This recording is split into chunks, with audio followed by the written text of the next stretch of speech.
ডিম আর দুধ দিয়ে মাত্র 15 মিনিটে যদি এই রকম রাজকীয় ডেজার্ট তৈরি করা যায়, তাহলে এই গরমে কলিজা ঠান্ডা করতে আর কি চাই বলুন তো? হ্যাঁ, ঠিকই শুনছেন। তুলার মতো নরম তুলতুলে মুখে দেওয়া মাত্রই একদম মিলিয়ে যাবে। গ্যারান্টি দিচ্ছি, একবার এই ডেজার্ট বানিয়ে খেলে সপ্তাহে 3 দিন এটি আপনার বানানো লাগবেই। সেজন্য বাটিতে নিয়ে নিচ্ছি 3টা স্বাভাবিক তাপমাত্রার ডিম। যদি ফ্রিজে থাকে তাহলে 30 মিনিট আগে ফ্রিজ থেকে বের করে ঠান্ডা ছাড়িয়ে নেবেন। এরপর 1/3 কাপ দিয়ে দিচ্ছি চিনি। মিষ্টিটা আপনাদের পছন্দ মতো বাড়িয়ে বা কমিয়েও নিতে পারেন। আর স্বাদের ব্যালেন্সের জন্য 1 চিমটি পরিমাণ দিয়ে দিচ্ছি লবণ। এখন চিনি গলে যাওয়া পর্যন্ত ডিমের সাথে ভালোভাবে মিশিয়ে নিতে হবে। ভালোভাবে চিনি গলে যাওয়ার পর ডিমের এই মিশ্রণ একটা কাপে ঢেলে নিচ্ছি পরিমাপ করার জন্য। দেখতেই পাচ্ছেন এখানে পরিমাণে 1 কাপ হয়েছে। যেই পরিমাণ ডিমের মিশ্রণ হবে ঠিক তার সমপরিমাণের দুধ লাগবে, সেজন্যই মেপে নিচ্ছি যাতে আপনাদের বুঝতে সুবিধা হয়। তারপর এর মধ্যে দিয়ে দিচ্ছি 1 কাপ পরিমাণ তরল দুধ। আমি এখানে দুধটা আগে থেকেই জাল দিয়ে কিছুটা ঘন করে নিয়েছিলাম, আর এটা এখন ঠান্ডা অবস্থায় আছে। এই ডেজার্ট তৈরিতে দুধ জাল দিয়ে কিছুটা ঘন করে ব্যবহার করলে খেতে অনেক বেশি সুস্বাদু হয়। অনেকেই ডিমের তৈরি ডেজার্ট বানালে ডিমের গন্ধের জন্য খেতে পারেন না, তাই গন্ধ দূর করতে এখানে দিয়ে দিচ্ছি 1 চা চামচ লেবুর রস।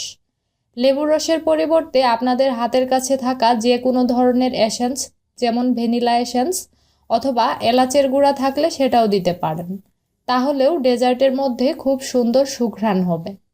এবার ভালোভাবে সব কিছু একত্রে মিশিয়ে নিব।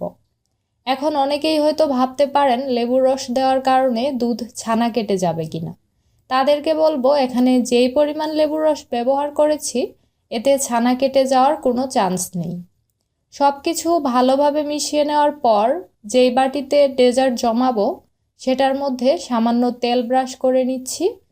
আমি এখানে হিটপ্রুফ কাচের বাটি ব্যবহার করেছি, তবে আপনাদের হাতের কাছে থাকা যে কোনো ধরনের স্টিলের বাটি অথবা পুডিংয়ের মোল্ড থাকলে সেটিও ব্যবহার করতে পারবেন।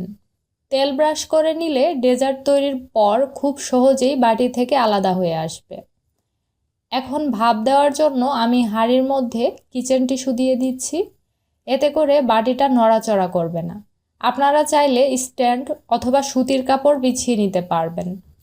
এবার বাটিটা টিস্যুর উপরে বসিয়ে দিয়ে পরিমাণ মতো পানি দিয়ে দিব। পানি এমনভাবে দিবেন যাতে ফুটে বাটির উপরে প্রবেশ করতে না পারে। অল্প পরিমাণে পানি দিলেই হবে। ঢাকনা দিয়ে ঢেকে এবার মাঝারি আঁচে ভাপ দিব 15 থেকে 20 মিনিটের জন্য। ঢাকনার মধ্যে ছিদ্র থাকলে বন্ধ করে দিতে পারেন। তো 15 মিনিট হয়ে গেলে আমি ঢাকনা খুলে নিচ্ছি। তারপর কাঠির সাহায্যে চেক করে নিয়েছি। দেখতেই পাচ্ছেন আমার কাঠিটা একদম ক্লিন এসেছে, তার মানে এটা ভালোভাবেই তৈরি করা হয়ে গেছে। এবার চুলা থেকে নামিয়ে নিতে হবে।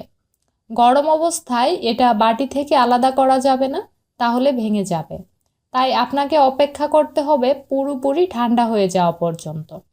ভালোভাবে ঠান্ডা হয়ে গেলে আপনি চাইলে ঘন্টাখানেক ফ্রিজে রেখে দিতে পারেন, কারণ ডেজার্ট কিন্তু ঠান্ডা ঠান্ডা খেতেই বেশি ভালো লাগে। তবে আমি ফ্রিজে রাখিনি, এমনিতেই নর্মাল তাপমাত্রায় ঠান্ডা করে তারপর ছুরির সাহায্যে চারদিকটা প্রথমে আলগা করে নিয়েছি।